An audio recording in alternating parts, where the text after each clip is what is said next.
Regulasi baru musim 2022 adalah perubahan regulasi terbesar di balap Formula One, setidaknya dalam 2 bahkan sampai 3 dekade terakhir.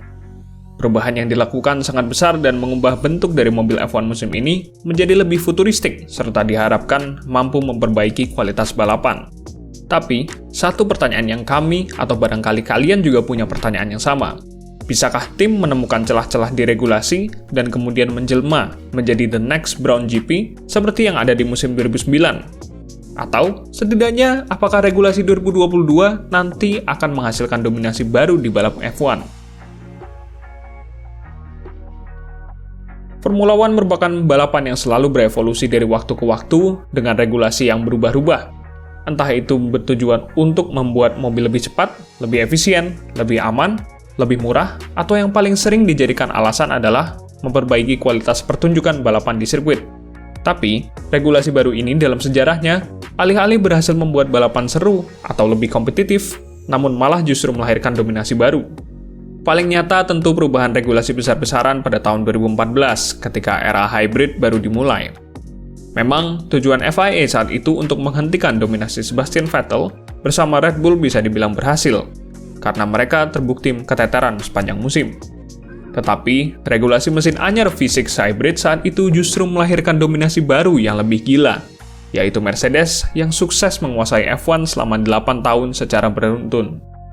F1 sempat merombak regulasi aerodinamika pada musim 2017 dengan tujuan membuat mobil lebih lebar, lebih cepat, dan tentunya untuk membendung dominasi Mercedes.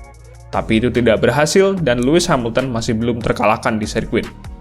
Barulah pada musim 2021 kemarin, dengan regulasi pemangkasan area floor, mereka mampu membuat Mercedes ketar-ketir dan berujung ke berakhirnya dominasi gelar juara dunia Lewis Hamilton. Kita tarik ke belakang sedikit, yang paling terkenal tentu pada musim 2009. Ketika Honda yang sudah mengarahkan segalanya untuk mengembangkan mobil untuk regulasi baru, tiba-tiba saja memutuskan keluar dari F1. Ross Brawn kemudian muncul dan membeli tim beserta fasilitas bekas Honda tersebut, lalu kemudian menjadi tim Brown GP yang melegenda. Dengan inovasi cerdik double diffuser mereka yang memanfaatkan celah di regulasi, Brown GP mampu mendominasi 6 balapan pertama di F1 musim 2009. Kisah dongeng mereka semakin sempurna dengan keberhasilan Jenson Button meraih gelar juara dunia dan tim meraih gelar juara konstruktor saat itu. Regulasi aerodinamika 2009 sebenarnya diharapkan bisa memperbaiki kualitas balapan oleh FIA.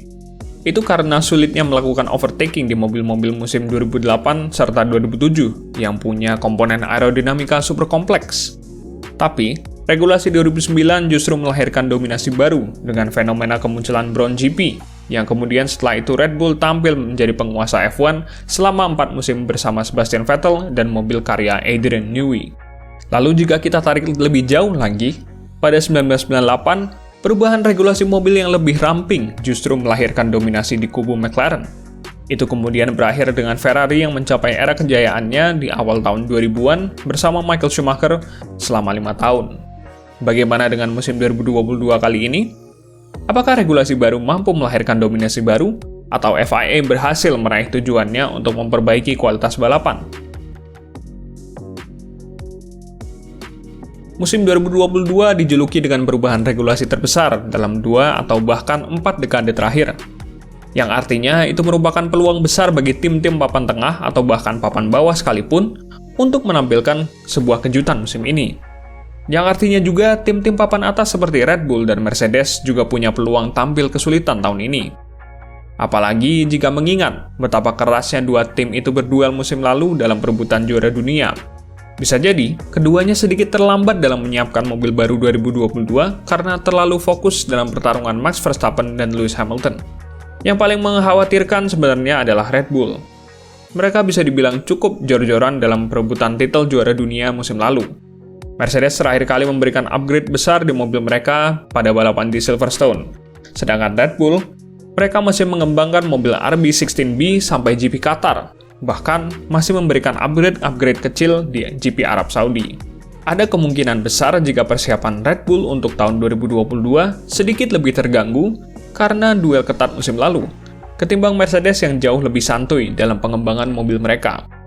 Red Bull sendiri punya pengalaman kurang bagus perihal menghadapi regulasi baru. Seperti pada musim 2014, ketika mereka tampil kesulitan dengan statusnya sebagai juara bertahan dihancurkan Mercedes saat itu. Walaupun penyebab utamanya karena mesin Renault yang tidak kompetitif, tapi ada kemungkinan jika itu disebabkan karena Red Bull mengembangkan mobil 2013 mereka terlalu jauh. Ketika rival-rivalnya sudah fokus ke 2014, Red Bull justru masih mengembangkan mobil RB9 mereka dan membabat habis kemenangan di 9 balapan beruntun penutup musim. Skenario yang sama mungkin saja akan terulang, meski Christian Horner mengatakan berulang kali jika ketatnya persaingan di 2021 tidak mengganggu persiapan Red Bull untuk 2022. Mercedes tidak jauh berbeda, karena mereka juga harus berusaha mati-matian di awal musim untuk memperbaiki performa mobil yang amburadul berkat regulasi pemangkasan floor. Tapi jika kita lihat di tes pramusim di Barcelona kemarin, nampaknya mobil Red Bull jauh lebih kompleks dalam pengembangannya daripada Mercedes yang nampak normal dan simple. Apakah kedua tim papan atas itu akan keteteran musim ini? Kecil kemungkinannya mengingat besarnya sumber daya yang mereka punya, tapi waktu yang akan menjawabnya. Jika regulasi baru mampu membuat Red Bull dan Mercedes kesulitan, maka peluang bagi tim-tim lain untuk merangkak ke papan atas tentu makin besar. McLaren, Ferrari, dan Aston Martin mungkin adalah tim yang punya sumber daya dan waktu persiapan paling ideal untuk 2022. Tinggal bagaimana mereka mengeksekusi mobil barunya dan memaksimalkan setiap balapan musim ini. Masuk ke pertanyaan besar kita semua. Bisakah 2022 melahirkan kembali tim-tim impian seperti Brown GP? Antara bisa dan tidak. Bisa, karena seperti yang kami sebut, ini adalah perubahan regulasi terbesar dalam 40 tahun di F1. Apapun bisa terjadi. Mungkin akan ada tim yang menemukan solusi terbaik untuk memaksimalkan ketatnya regulasi baru musim ini. Jika ada inovasi-inovasi spesial semacam double diffuser, mungkin itu akan ada di sekitar area floor atau sidepod.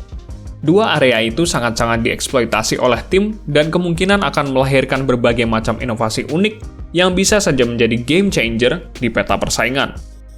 Kita sejauh ini sudah melihat berbagai macam konsep yang berbeda di mobil 2022 yang sudah dirilis. Aston Martin dengan konsep lekukannya yang sangat estetik dan nampak aerodinamis, McLaren dan Mercedes yang ramping, serta Ferrari yang mengusung konsep unik dan radikal. Tak lupa Alfa Tauri dan Red Bull yang jujur saja masih menyimpan banyak rahasia di mobilnya. Belum lagi Haas yang sudah menghabiskan seluruh musim 2021 kemarin untuk mempersiapkan mobil 2022 mereka. Ada pula regulasi Aero Handicap yang menguntungkan bagi tim-tim papan bawah karena mereka bisa punya kesempatan untuk menguji mobilnya di wind tunnel lebih banyak ketimbang tim besar. Tim-tim saat ini sedang berlomba untuk menemukan solusi mengenai fenomena porpoising. Porpoising merupakan masalah klasik di mobil yang memakai konsep ground effect. Setiap tim diyakini pasti akan menemukan solusinya masing-masing. Tapi siapapun yang mendapatkan solusi dengan cepat, maka tim itulah yang akan mendapat keunggulan di mobilnya saat musim dimulai nanti. Konsep mana yang akan berhasil dan mana yang akan membuat kejutan, kita nantikan hasilnya di sirkuit. Tapi, ada juga beberapa hal yang tidak memungkinkan untuk tim-tim seperti Brown GP terlahir kembali. Seperti adanya budget cap yang membuat tim tidak bisa menggelontorkan uang sebanyak tahun-tahun sebelumnya. Yang paling krusial, tentu ketatnya regulasi 2022 itu sendiri. Regulasi baru ini memang dibuat seketat mungkin dan didesain agar tim sulit menemukan celah-celah yang bisa dimanfaatkan. Kalaupun tim berhasil menemukan celah, FIA menjamin jika mereka akan langsung merubahnya dan melarang segala bentuk inovasi yang ada. F1 dan FIA sendiri memang sudah berkomitmen untuk menghindari segala bentuk hal yang bisa membuat satu tim tampil dominan. Di satu sisi bagus untuk kompetisi, tapi di sisi lain sepertinya kurang sejalan dengan julukan F1 sebagai pinnacle of motorsports. Jadi, menurut kalian, akankah tim-tim seperti Brown GP muncul lagi di F1 musim ini? Tulis pendapatmu di komentar, dan jangan lupa beri like dan subscribe untuk konten F1 lainnya.